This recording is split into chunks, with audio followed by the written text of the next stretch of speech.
iyo uzaba umuntu ukomeye unyura no mubikomeye kandi. Igihe cya Dawidi cyararangiye, igihe cya Eliya cyaratambutse. Eliya ntabwo azagaruka guhagarika imvura. Generasiyo ye yaratambutse. Generasiyo yabayo mu gihugu cya Usi kubwo kunamurwa n'umwami Imana, iyo ngiyo yaratambutse. Iki ngiki ni igihe cyanjye nawe mukundwa. Reka nkubwire, wirenganya abaririmbyi muririmbana, wirenganya abantu mubana muri karitsiye, oya, wirenganya abantu mubana muri sosiyete. Icyo uzaba cyo nicyo kikugerageza. Iyo uzaba umuntu ukomeye unyura no mubikomeye, maze bene se barushaho kugira gute? Barushaho kumwanga.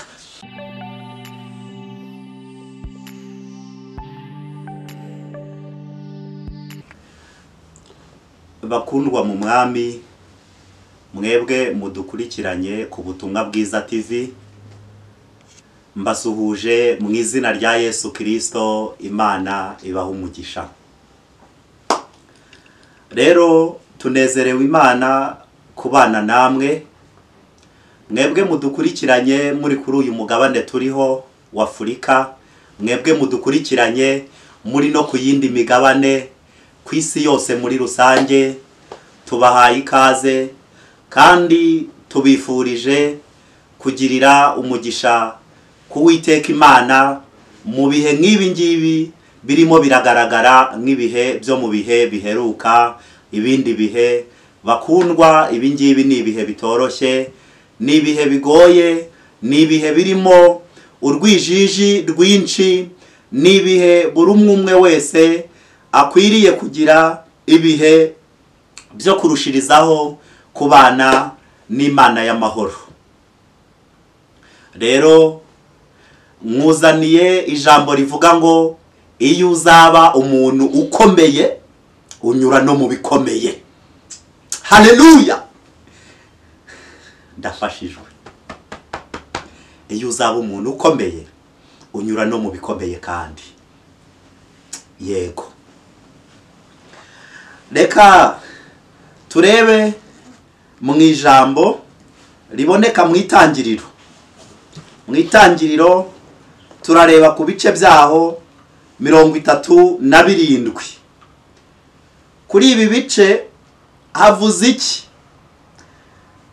Titire yaho kuri ibi bice 37 ivuze ngo Yosefu atoneshwa na se, bene se bamugirira ishyari.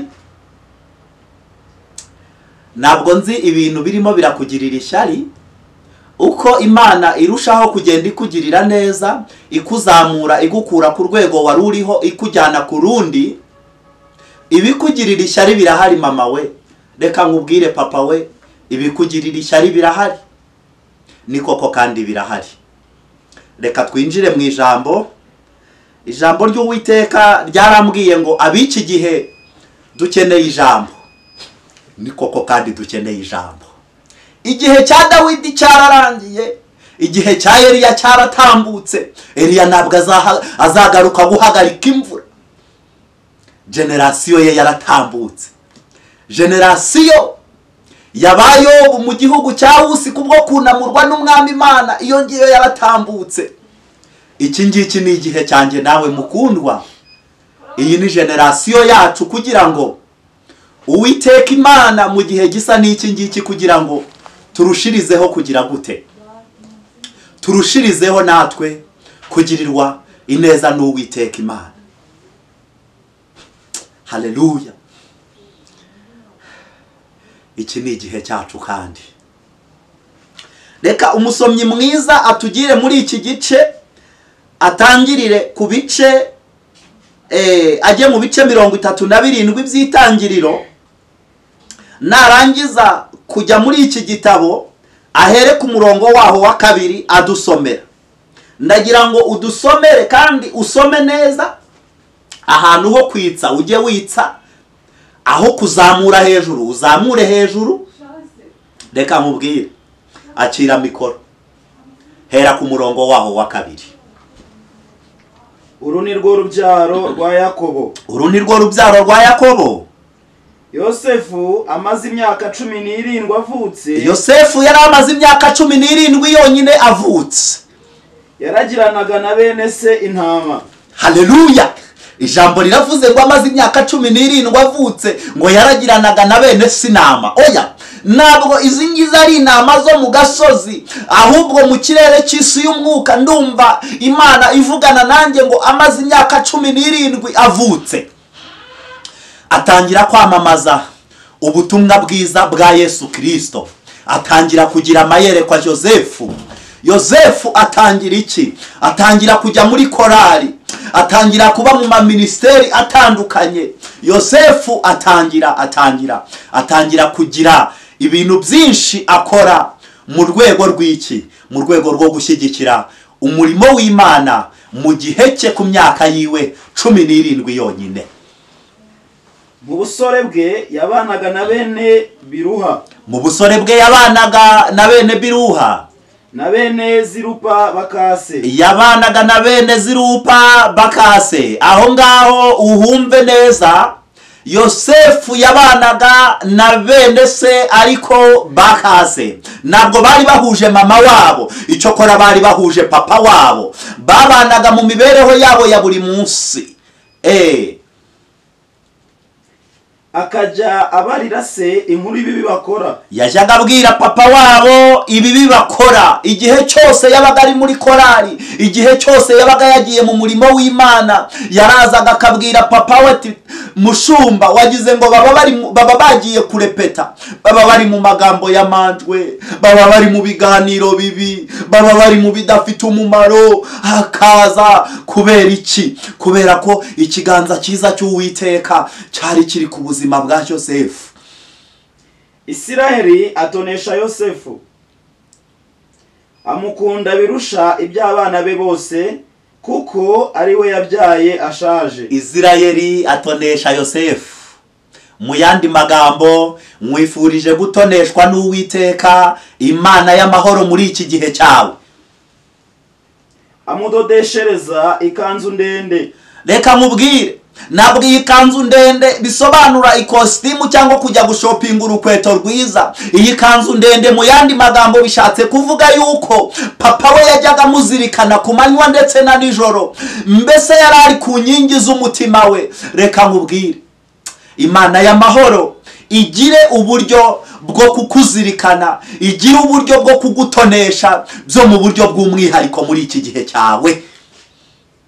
Bene se bamenya yuko samukunda birusha ibyabo bose, baramwanga. Kubera ko yari umuntu uzaba umuntu ukomeye, ariko akaba agomba no kunyura mu bikomeye. Bene se baza kumenya yuko papa we amutonesha kandi amukunda biri ku rwego rwo hejuru. Barushaho kumwanga. Ntibajya bagira ineza bamubwira. Ntabwo bigeze bagira ineza bamubwira. Reka nkubwire, muri korali uzajya ubona mugendana n'abantu, ariko ubone nubageramo inkuru bari batangiye kuzamura bafite n'ibyishimo, ubone batangiye kwikangamo akantu, ubone ntabwo bashaka ko kwisanzuraho. Reka nkubwire, wirenganya abaririmbyi muririmbana, wirenganya abantu mubana muri karitsiye, oya, wirenganya abantu mubana muri sosiyete. Icyo uzaba cyo nicyo kikugerageza. Iyo uzaba umuntu ukomeye, unyura no mu bikomeye, maze bene se barushaho kugira gute? Barushaho kumwanga. Yosefu arota inzozi azirotorera bene se. Yosefu yaje kugira ate? Yosefu atangira kumva Imana itangiye kuvugana nawe, kandi atangira kumva umugambi w'Imana ku buzima bwe. Atangira kumva yandi majwi. Yosefu atangira kugira amayerekwa, atangira kureba ibintu bidasanzwe imbere ye. Barushaho kumwanga. Barushaho kumwanga, ndetse baramwanga, bamwanga urunuka papa we. Baramwanga kandi barushaho kumwanga. Reka nkubwire, baramwanze. Iri jambo ryo kuvuga ngo bene se baramwanga, iri jambo uryumve kandi uryumve neza, utaza kuryitiranya mwene da. Bakundwa mu mwami, aya magambo muyakure mu buryo bw'iki? Muyakure mu buryo bw'inyuguti, ahubwo aya magambo tuyahindura ubuzima. Reka nkubwire, none se wagize ngo muri uru rugendo urimo rwo gushakisha mu maso h'Imana, indaya zo mu kabare, indaya zijya gutega ku muhanda zizakwanga zakubonye hehe? Reka bene so mwirirwana mu nzu y'Imana, bene so bumva umugambi w'Imana ku buzima bwawe, ibyo ngibyo se barabyishingiye? Ibyo ngibyo byo kubona ngo Imana mira kugira umuhanuzi, ngo Imana mira kuzamura umugambi w'Imana ku buzima bwawe, ngo uzajya muri Amerika, ngo uzazenguruka isi yose, reka nkubwire, ntabwo ibyo ngibyo babyishimiye. Ahubwo uko bagenda bumva umugambi w'Imana ku buzima bwawe, niko bagenda barushaho kukwanga. Ntabwo ari bo bakwanga, kura urubanza ku mwana w'umuntu. Ahubwo byubakitse bite? Iyo uzaba umuntu ukomeye, unyura no mu bikomeye.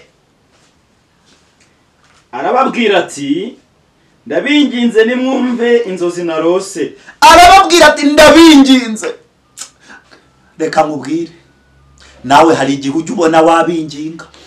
Uzi ko hari abubwira ngo mwaramutse, ukabona badashaka no kuguha umukono. Uzi ko hari n'uwo utungura biri fizikale wamuhereza ikiganza, akagusuhuza ubona atakeneye no kukureba, akagusuhuza ubona atanakwitayeho. Iyo uzaba umuntu ukomeye, unyura no mu bikomeye kandi. Ngo twahambiraga imiba mu murima, umuba wanjye urahagarara urema. Yarababwiye ati ndabinginze mwumve umugambi w'Imana ku buzima bwanjye. Bene data, ndabinginze, ndajya kubabwira mukigira ku smartphone, ndajya kubabwira mukazana inkuru zaho mwaraye mu tubare mu tubyiniro, ndajya kubabwira ntabwo mukeneye kunyumva. Ubundi bimeze bite? Ndabinginze nimunyumve, twahambiraga imiba, uwanjye urahagarara urema, mwumve uko byakomeje kugenda. Ndabinginze nimwumve umugambi w'Imana ku buzima bwanjye. Arushirizaho kubabwira ngo arabinginze, nibamutega amatwi byibura n'iminota mikeya, bumve icyo Uwiteka Imana ari kuvugana nawe. Iyanyu miba ikikiza uwanjye. Iyanyu miba yaje gukikuza uwanjye mu gihe wari uhagaze. Iwikubita imbere. Yawikubise imbere, iyo yose iyo miba yawikubitaga imbere. Bene se baramubaza bati. Bene se baje kumubaza bati, nukuri wowe uzaba umwami wacu? Bene se batangira kugira amayerekwa, batangira guhanura, baramubwira bati wari ubizi? Wowe uzi ko uzaba umwami wacu? Batangira guhonga mu maso. Ntabwo ayo makuru yari amakuru yuko bari buze kuyishimira. Batangira guhekenya, batangira kumva barimo bararibwa mu nda kubw'amakuru meza, kubw'ikiganza cyiza cy'Uwiteka. Cyari kirimo kiragira gite? Cyari kirimo kirarushirizaho kuba ku buzima bwa Yosefu. Nukuri wowe uzadutwara? Nukuri wowe uzadutwara. Izo nzozi ze n'ayo magambo ye bituma barushaho kumwanga. Izo nzozi ze n'ayo magambo ye bituma barushaho kumwanga, ndetse baramwanga cyane. Yongera kurota izindi nzozi. Yaje kongera kumva umugambi w'Imana ku buzima bwe. Ongera ijwi mwene data, ntabwo ndi kukumva neza. Azirotorera bene se. Yaje kurota izindi nzozi, azirotorera bene se aho ngaho. Nongeye kurota izindi nzozi. Yarababwiye ati nongeye kumva umugambi w'Imana ku buzima bwanjye. Ngo izuba n'ukwezi n'inyenyeri. Izuba n'ukwezi n'inyenyeri 11 bakundwa mu mwami mudukurikiranye aho muri ahantu hatandukanye ku rwego rw'isi. Umva uko ibi bintu byari byubakitse. Nongeye kurota izindi nzozi ngo izuba n'ukwezi n'inyenyeri. Izuba ryasobanuraga papa we, ukwezi kwasobanuraga mama we, inyenyeri 11 zasobanuraga abo bene se, kuko Yosefu niwe wuzuzaga 12. Binyikubise imbere. Yarababwira ati nabonaga ibyo byose binyikubita imbere ngewe, ni koko niko nabibonye. Azirotorera se na bene se. Yazirotoreye mama we na papa we bari baraho ngaho, abo bavukana kuri papa we bose yaje kubasobanurira. Arababwira ati nimunyumve, mwumve uko mwumva umugambi w'Imana ku buzima bwanjye ngewe. Hari ikintu Imana iri kuvugana nanjye mu gihe gisa n'iki. Reka nkubwire, uko umugambi w'Imana urushirizaho kuba mwiza ku buzima bwawe, reka nkubwire, ibirwanya umugambi w'Imana ku buzima bwawe nabyo birushirizaho kukuzenguruka. Reka wumve uko bamusubije. Tega amatwi neza wumve. Se aramucyaha aramubaza ati, papa we aramucyaha. Umva amagambo yavuganye nawe. izo nzozi ni inzozi ki? Papa we yaramucyashe aramubwira ati, ibyo ngibyo utangiye kuzana aha ngaha ni ibiki noneho? Izo ni inzozi ki? Nukuri nge na nyoko na bene so tuzaza twikubite hasi. Utangiye kumbwira ngo ngewe na papa, ngewe na mama wawe, urubahuka we. Ngewe na mama wawe n'abandi bana nabyaye bakuru kuri wowe, twebwe tuzakwikubita imbere wowe. Ibyo ngibyo utangiye kuzana aha ngaha muri urugo ni biki? Agasuzuguro kawe ndumva gatangiye kungera mu izosi. Yamubwiranye umujinya n'uburakare bwinshi. Aramubwira ati, niyo mpamvu inda yatangiye gufatana n'umugongo. Ntabwo ukirya ngo uri mu masengesho y'iminsi 3 wowe. Niyo mpamvu uri kwirirwa wirukanka ngo uri kujya mu marepetisiyo. Niyo mpamvu uri kwirirwa wiruka imisozi yose zabanguka ngo utabare ku rutare rwa Bweramvura. Iyo ngiyo za Cyahera, iyo ngiyo za convention. Wowe nta nubwo n'ibiryo bya sasi tukiri kubirya. N'amafaranga uherutse kubona muri iyi minsi, wateze imodoka uravuga ngo urajya za Kanyarira, aho ngaho ahamwe hafatanye na za Kizabonwa. Niyo mpamvu watangiye guhonga no mu maso. Ntabwo ndamenya ibyawe wa mwana we. Mbega wowe ayo mayerekwa ni mayerekwa ki utangiye kuzana aha ngaha?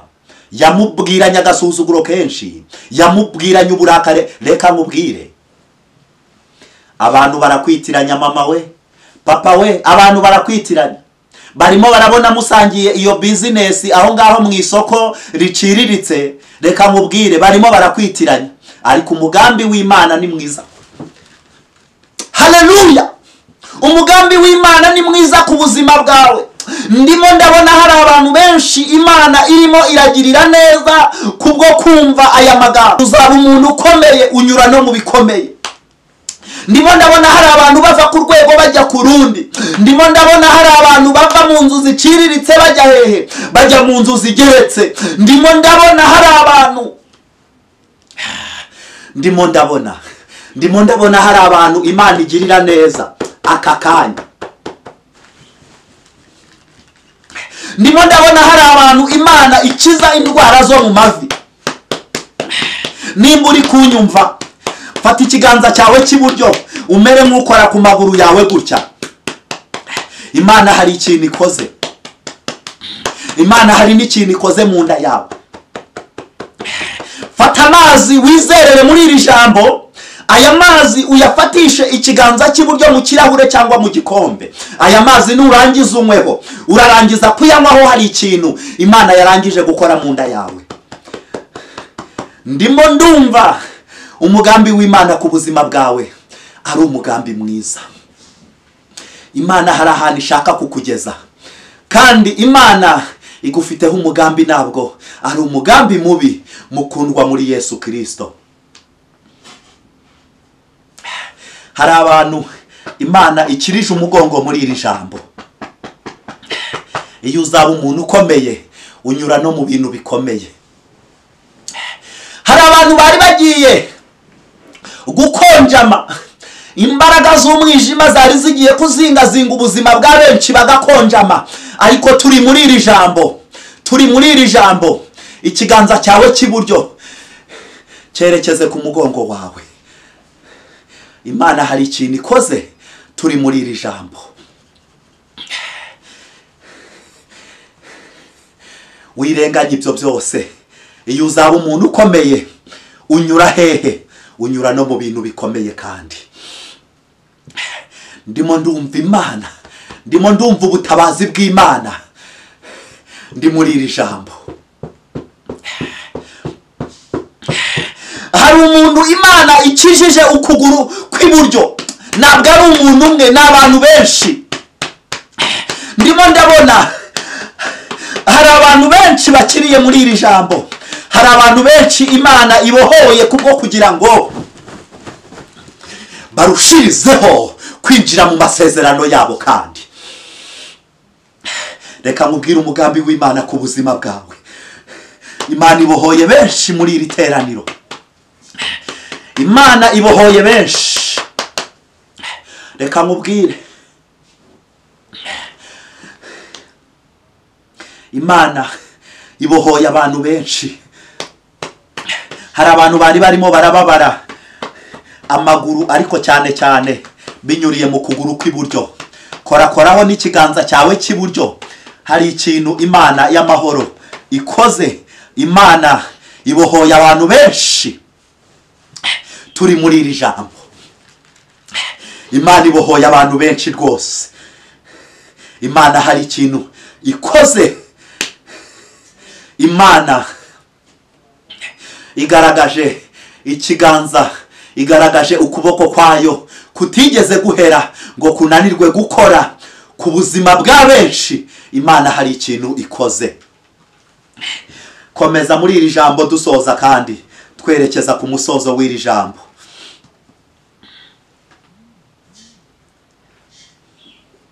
Komereza aho wari ugeze ku murongo wa 9. Ku murongo waho wa 9 haranditse ngo wa 11. Amin. Bene se bamugirira ishyari. Aho ni ku murongo waho wa 11.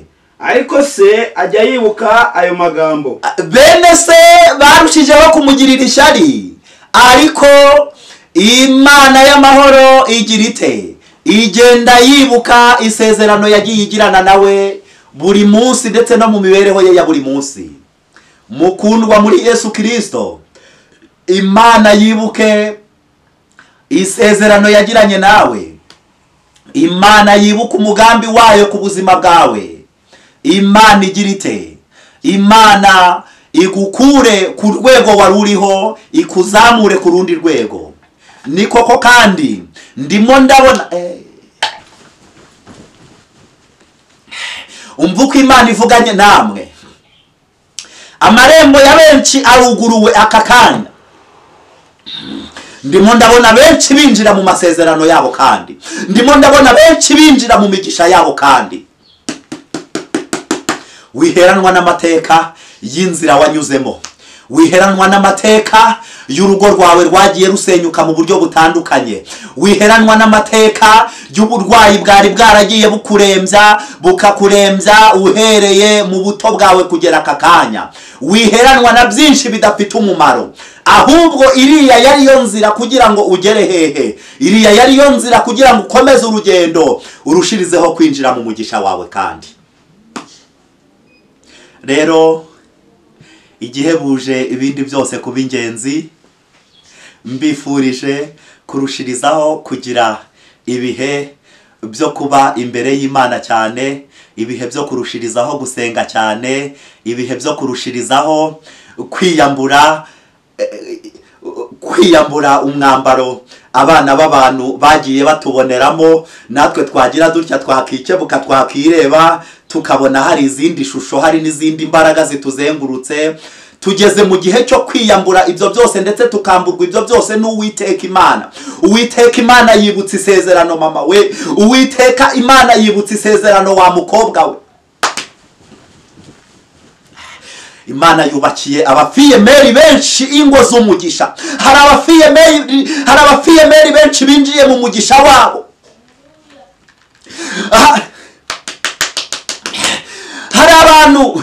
Hari abantu benshi binjiye mu mugisha wabo. Hari abakobwa Imana irimo irinjiza mu mugisha wabo. Bari bamaze igihe kirekire ku musozi bibaza ngo ese bizagenda bite. Abakobwa, Imana ivuganye namwe nonaha ngo isaha y'Uwiteka Imana ntabwo irarenga ku buzima bwanyu. Isaha y'Uwiteka Imana ntabwo irarenga. Mbonye Uwiteka Imana yambika abakobwa benshi amasaha. Imana ivugana nanjye ngo isaha y'abakobwa irageze kugira ngo mwinjire mu migisha yanyu. Kandi isaha y'Imana ntabwo irarenga. Imana y'amahoro ibishimire kandi irushirizeho kubaha icyo umutima wanyu wifuza, kandi nukuri Imana ibahe icyo umutima wanyu ushaka, kandi Imana ibaha umugisha bakundwa mu mwami.